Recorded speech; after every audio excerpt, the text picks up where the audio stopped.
दोस्तों ये कहानी ऐसे दो लड़कों की है जो एक मैजिक बूथ में बैठकर ऐसी दुनिया में पहुंच जाते हैं जहां सिर्फ गंदी फिल्मों के कैरेक्टर्स रहते थे। अब वो दोनों इस दुनिया से कैसे बाहर निकलते हैं आइए देखते हैं। तो कहानी शुरू होती है और हम लेस्टर को देखते हैं। लेस्टर एक शराब की दुकान पर काम करता था। इसी दौरान वो टीवी पर एक ऐड देखता है जिसमें बताया जा रहा था कि नीचे दिए हुए नंबरों पर कॉल करने पर तुमको एक स्पेशल गिफ्ट मिलेगा। अब लेस्टर उस ऐड को देखते ही तुरंत उस नंबर पर कॉल करने लग जाता है। इसी दौरान वहां पर लेस्टर का बेस्ट फ्रेंड एडम आता है और उसे बताने लगता है कि मुझे कॉर्पोरेट में एक बहुत अच्छी जॉब मिल गई है। लेस्टर कहता है कि वो सब तो ठीक है, लेकिन क्या तुमने ये बात अपनी गर्लफ्रेंड को बताई है, क्योंकि अभी तो तुम उसके डैड की कंपनी में काम कर रहे हो और अगर उसे पता चला कि तुम ये नौकरी छोड़ रहे हो तो वो तुमसे ब्रेकअप भी कर सकती है। अब ये बात सुनकर एडम परेशान हो जाता है, पर फिर थोड़ा सोचने के बाद वो लेस्टर से कहता है कि मेरी गर्लफ्रेंड मुझसे प्यार करती है और वो मुझे ऐसे ही छोड़कर नहीं जा सकती। फिर उसी रात हम मैडम को उसकी गर्लफ्रेंड क्रेसी के साथ देखते हैं, जहाँ डिनर के दौरान वो उसे बता देता है कि अब मैं तुम्हारे डैड की कंपनी में काम नहीं कर सकता, मेरी जॉब कहीं और लग गई है।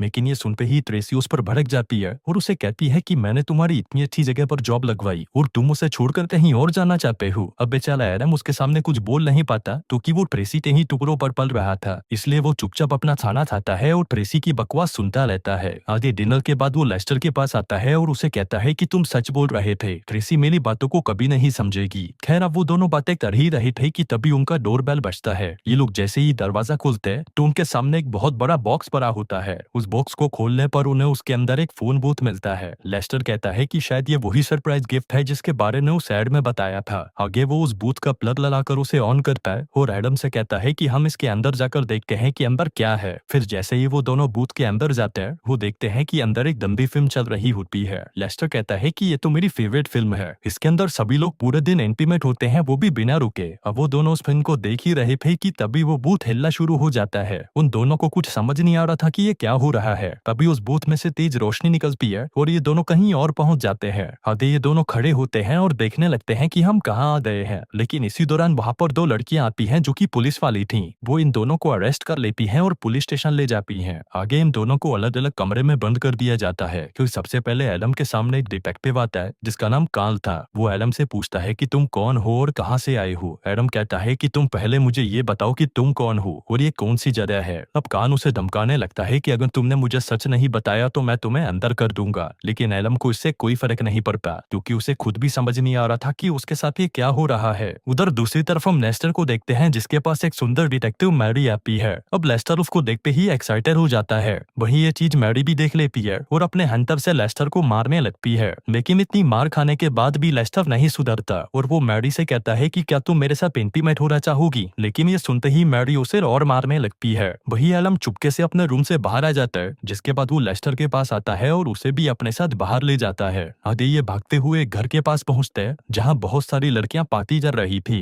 इसी दौरान एडम की नजर उन दोनों पुलिस ऑफिसर्स पर पड़ती है जो कि पूरे शहर में उन्हें ढूंढ रहे थे। उन दोनों को देखते ही लेस्टर और एडम छुप जाते हैं। फिर उनके जाने के बाद एडम लेस्टर से कहता है कि मुझे समझ नहीं आ रहा कि हम कहाँ आ गए हैं। तभी लेस्टर उन लड़कियों को ध्यान से देखता है और तब जाकर उसे समझ आता है कि ये जगह उसे जानी पहचानी क्यों लग रही थी। वो कहता है कि ये लड़कियां दंडी फिल्मों में काम करने वाली हीरोइंस है और इस फिल्म को मैं 1000 बार देख चुका हूँ। लेस्टर एक डायलॉग बोलता है और सेम वही डायलॉग वो लड़कियां भी बोलने लगती हैं। और ये लेस्टर उन सभी लड़कियों के नाम बताने लगता है और कहता है कि हमारी तो लॉटरी लग गई, हम इन सभी लड़कियों के साथ जो चाहे वो कर सकते हैं और ये लड़कियां हमें मना भी नहीं कर सकती। तभी एडम कहता है कि तुम पागल हो क्या, हम यहाँ पर नहीं रह सकते और वैसे भी मुझे लगता है कि मैं कोई सपना देख रहा हूँ। 2-3 घंटों के बाद जब मेरी आंख खुलेगी तो मैं अपने घर पर हूँगा। लेस्टर कहता है कि ऐसा कुछ नहीं होने वाला। तभी ये दोनों पीछे मुड़कर देखते हैं तो वहाँ पर एक आदमी बैठा होता है। वो बताता है कि मेरा नाम बैनी है और मैं इस फिल्म का डायरेक्टर हूँ। एडम पूछता है कि हम यहाँ पर कैसे आ गए और हमें अभी के अभी वापस जाना है। बैनी कहता है कि तुम इतनी आसानी से यहाँ से नहीं जा सकते, अगर तुम यहाँ पर आए हो तो जरूर तुम लोगों का कोई मकसद होगा और जब तक तुम्हारा ये मकसद पूरा नहीं होता तुम इस दुनिया से वापस नहीं जा सकते।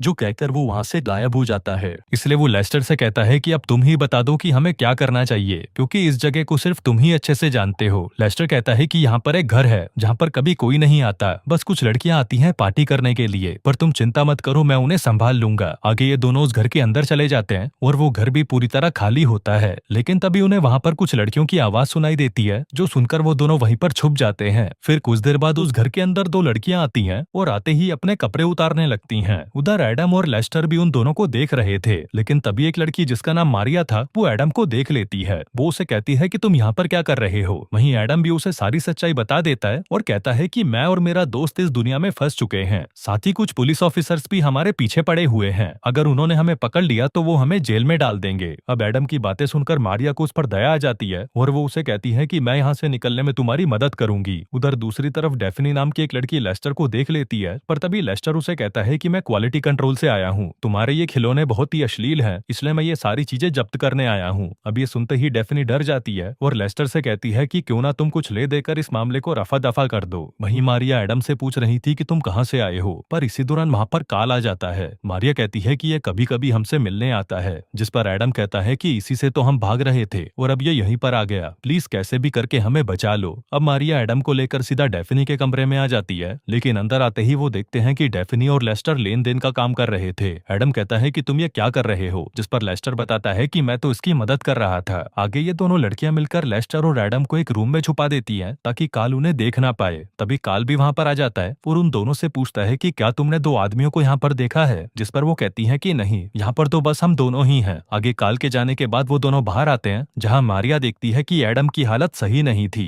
वो उसे कहती है कि चलो हम तुम्हें हॉस्पिटल लेकर चलते हैं, शायद हमें वहाँ पर कुछ ऐसा मिल जाए जिससे तुम अपनी दुनिया में वापस जा सको। अब ये आइडिया एडम को भी अच्छा लगता है और वो दोनों उसके साथ चलने को तैयार हो जाते हैं। वहीं दूसरी तरफ पुलिस स्टेशन में एक लड़की काल के पास आती है और उसे बता देती है कि वो दोनों आदमी हॉस्पिटल की तरफ जा रहे हैं। ये सुनते ही काल मैरी से कहता है कि तुम जाकर उन दोनों को पकड़ कर लाओ। वहीं हॉस्पिटल में एडम मारिया से कहता है कि हमें अभी यहाँ से निकलना होगा, शायद उस पुलिस वाले को हमारे बारे में पता चल चुका है। इस पर मारिया कहती है कि तुम जल्दी से अपने दोस्त को लेकर मेरे घर आ जाओ, क्योंकि अगर तुम दोनों बाहर निकले तो वो पुलिस वाले तुम्हें ढूंढ लेंगे। जो कहकर वो वहाँ से चली जाती है। फिर थोड़ी देर बाद जब एडम बाहर जाने लगता है, तभी वो देखता है कि मैरी वहाँ पर आ जाती है और उन दोनों को ढूंढने लगती है। तभी एडम उससे बचने के लिए डॉक्टर के कपड़े पहन लेता है, लेकिन उसके वहाँ से निकलने से पहले ही एक नर्स आकर उसे पकड़ लेती है और कहती है कि एक पेशेंट आपका वेट कर रहा है। उधर दूसरी तरफ मैरी लेस्टर को ढूंढ लेती है और उसे पकड़कर टॉर्चर करने लगती है, पर तभी वहाँ पर एडम आ जाता है और उसे एक कुर्सी से मारकर बेहोश कर देता है। आगे वो दोनों हॉस्पिटल के पीछे के दरवाजे से वहाँ से भाग जाते हैं और वहाँ से सीधा मारिया के घर पर आ जाते हैं। फिर उसी रात जब एडम और मारिया बातें कर रहे थे, तभी मारिया उसे कहती है कि शायद मैं तुमसे प्यार करने लगी हूँ और तुम्हारे साथ इंटीमेट होना चाहती हूँ। लेकिन वहीं एडम ट्रेसी से प्यार करता था, इसलिए वो मारिया को मना कर देता है। पर आगे जब एडम बाथरूम में था तो वह काफी देर तक सोचता है कि मैं किसी दूसरी दुनिया में हूँ और यहाँ पर ट्रेसी तो है नहीं, और अगर मैं यहाँ पर मारिया के साथ कुछ कर भी लेता हूँ तो ये चीटिंग नहीं होगी। वहीं दूसरी तरफ हम लेस्टर को देखते हैं जो डेफनी के साथ नहाने की तैयारी कर रहा था, पर तभी वहाँ पर मैरी पहुंच जाती है। अब उसको देखते ही लेस्टर घबरा जाता है कि कहीं ये फिर से उसे टॉर्चर ना करने लगे, लेकिन इससे पहले कि वो उसके साथ कुछ कर पाती, वहाँ पर एडम आ जाता है और फिर से उसे मारकर बेहोश कर देता है। इसी दौरान मारिया और डेफनी भी वहाँ पर आ जाते हैं और मैरी को वहाँ देखकर मारिया उन्हें कहती है कि उन सभी को इस लोकेशन का पता चल चुका है, इसलिए तुम लोग यहाँ पर सेफ नहीं हो।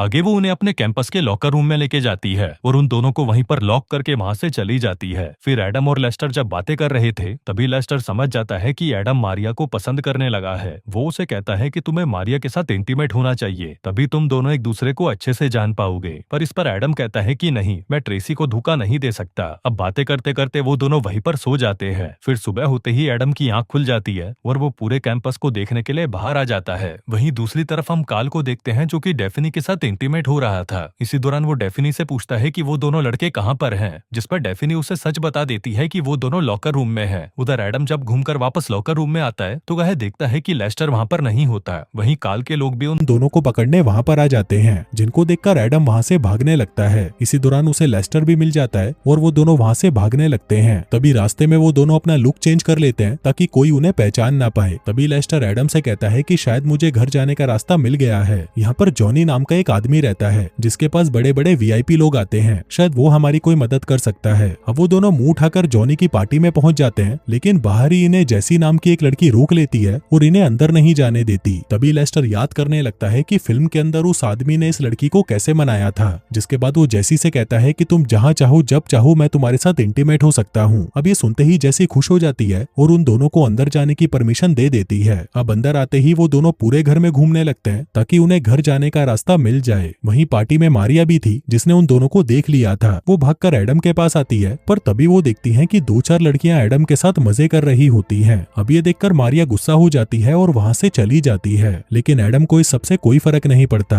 आगे वो एक कमरे में जाता है और उसे वहाँ पर वही बूथ मिल जाता है जिससे वो इस दुनिया में आए थे। अब उसको देखकर एडम बहुत ज्यादा खुश हो जाता है और भागकर लेस्टर को बताने के लिए उसके के पास जाता है, पर तभी वो देखता है कि लेस्टर तो जॉनी के साथ मिलकर नशा कर रहा था। तभी एडम जल्दी से उसे उस कमरे में लेकर आता है और उसे कहता है कि घर जाने का समय आ चुका है। लेकिन लेस्टर का मन बदल जाता है और वो एडम से कहता है कि मैं यहाँ से नहीं जाना चाहता, उस दुनिया में मेरे लिए कुछ नहीं है, तुम जाओ, मैं यहीं पर रहूंगा। वहीं एडम भी उसकी बात समझ जाता है और उसे कहता है कि ठीक है, तुम यहीं पर रहो, मैं तो वापस जा रहा हूँ। जिसके बाद वो उस बूथ को चालू करता है, पर तभी वो देखता है कि वो मशीन तो खराब थी। ये देखकर एडम का दिमाग खराब हो जाता है और वह जोर जोर से चिल्लाने लगता है। अब उसकी आवाज सुनकर काल के लोग वहाँ पर आ जाते हैं और लेस्टर पर हमला करने लगते हैं। तभी एडम वहाँ से बाहर आता है और ये दोनों मिलकर उन दोनों को मारने लगते हैं। अब वो दोनों उस घर से निकलने लगते हैं, पर तभी गुंडे उनके पीछे आ जाते हैं और उन दोनों पर गन तान देते हैं। लेकिन जॉनी के लोगों के पास भी बंदूकें थीं और उनकी बड़ी बड़ी बंदूकें देखकर वो गुंडे वहाँ से भाग जाते हैं। फिर कुछ देर बाद लेस्टर और एडम भी बाहर आ जाते हैं, जहाँ एडम बहुत ज्यादा गुस्से में था। वो लेस्टर से कहता है कि तुम्हें इस घटिया दुनिया में रहना है, मुझे तो समझ नहीं आ रहा कि तुम अपनी जिंदगी से क्या चाहते हो। लेस्टर कहता है कि जो भी हो, मुझे तो यहीं पर रहना है। जो कहकर वो दोनों अलग अलग रास्ते चले जाते हैं। आगे एडम वहाँ से सीधा मारिया के घर पर जाता है, लेकिन मारिया उससे बहुत गुस्सा थी।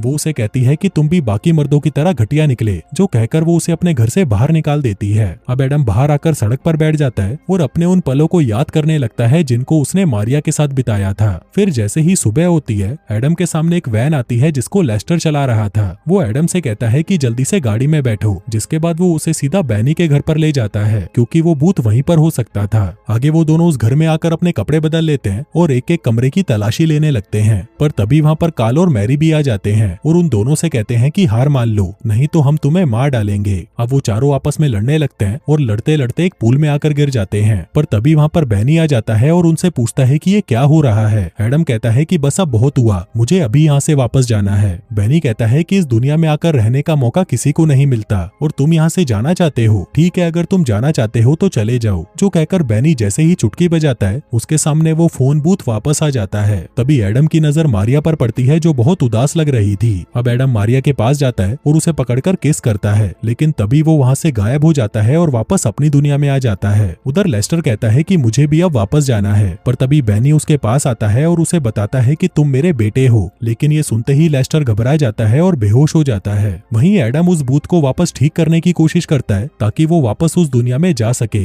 लेकिन तभी वहाँ पर ट्रेसी आ जाती है और एडम पर चिल्लाना शुरू कर देती है। कहती है कि तुम इतने दिनों से कहाँ गायब थे, अब जल्दी से मेरे घर चलो, मेरे मॉम डैड तुमसे मिलना चाहते हैं। वहीं ये सब देखकर एडम समझ चुका था कि ट्रेसी उसके लिए ठीक नहीं है, इसलिए वो उससे ब्रेकअप कर लेता है और उसे अपने घर से निकाल देता है। फिर रात होते ही वो बहुत ज्यादा शराब पी लेता है और फिर बैनी की फिल्म लगाकर उसे देखने लगता है। लेकिन तभी वो देखता है कि वहाँ पर अब बैनी की जगह लेस्टर होता है, जो देखकर वो हैरान हो जाता है और समझ जाता है कि अब लेस्टर वापस नहीं आने वाला। कुछ देर बाद अचानक उसकी छत में से मारिया नीचे गिरती है, जिसको देखकर वो समझ जाता है कि इसे लेस्टर ने ही उसके लिए भेजा है। अब क्योंकि वो दोनों एक दूसरे को प्यार करते थे, इसलिए वो दोनों एक दूसरे को किस करने लगते हैं। और दोस्तों, इसी के साथ ही ये कहानी यहीं खत्म हो जाती है।